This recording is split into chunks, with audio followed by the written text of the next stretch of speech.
But again, why was this important to you? I mean, I'm come from a large family, and my grandmother has always told me, she said, if I ever die, I want you to keep the family together. And I was close with my father's mother, okay? So that was basically the thing, okay, which I've always been a family person. so as you've been digging through your past, and you mentioned that you were going to college in the late '60s. At that point, I went in the early 60s. I'm talking about when I came back to Los Angeles was in the late 60s, because after I left college, my grandmother took ill in St. Louis, Missouri, where I was born. And me and my mom went back there, and my grandmother passed after we was there for a couple of days. And I decided to stay with my grandfather.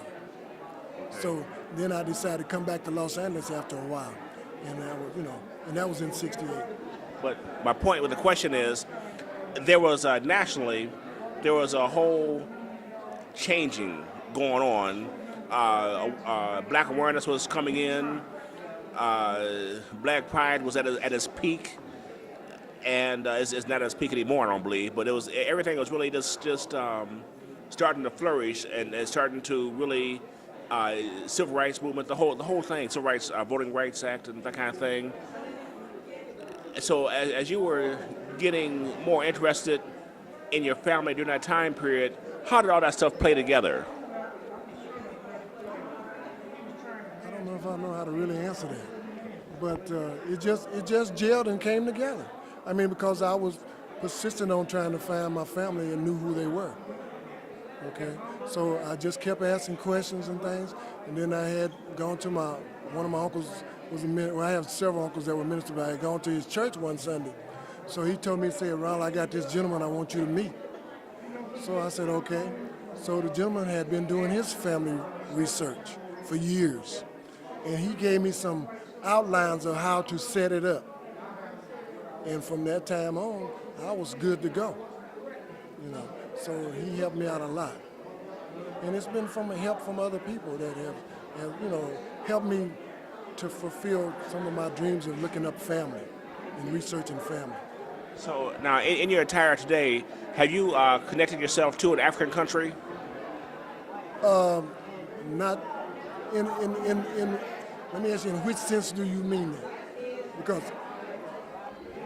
Well, I meant in a specific. I mean, do you know that your folks came from Ghana or something like that, or? No, that's a thing that's not a real easy thing to do. Okay, there are experts out there that can help you find your way, but then that's not 100%. It's not even 90%.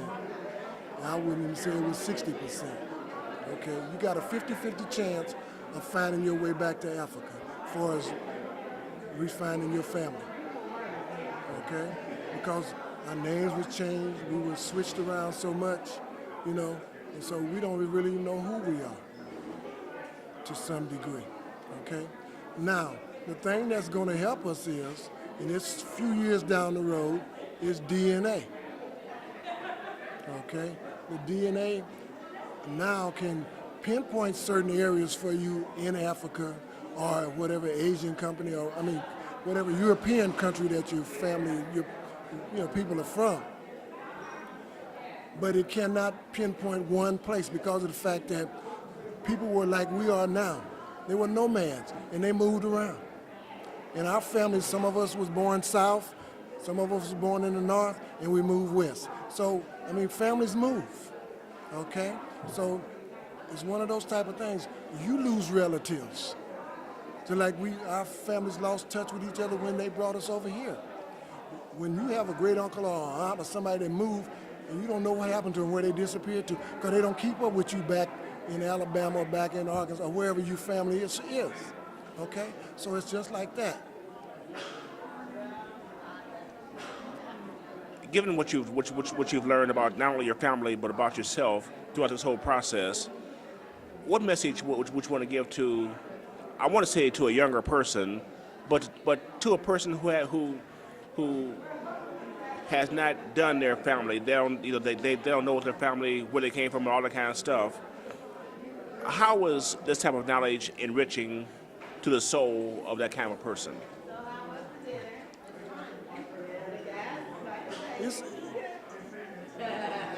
It's like a bug biting you, and it itches. Okay? Once you get started doing this, and especially if you find something, you're bit, and you want to keep scratching till you get it all done. However many years it takes to do it, and it's a never-ending process to do genealogy research. And part of your aim is to build this organization so that it'll be strong in helping others to find themselves. Yes, themselves and their families. Yeah. So what is your next impossible task to achieve with this organization? I can't tell it yet.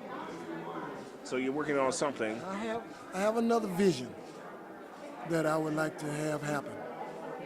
And maybe sometime down the line it may occur, it may happen. So what are you doing now with the contacts that you have between the East Coast and West Coast? Are you all going to be keeping in touch, and Indiana group too? Is there anything that you're doing to keep the spirit alive?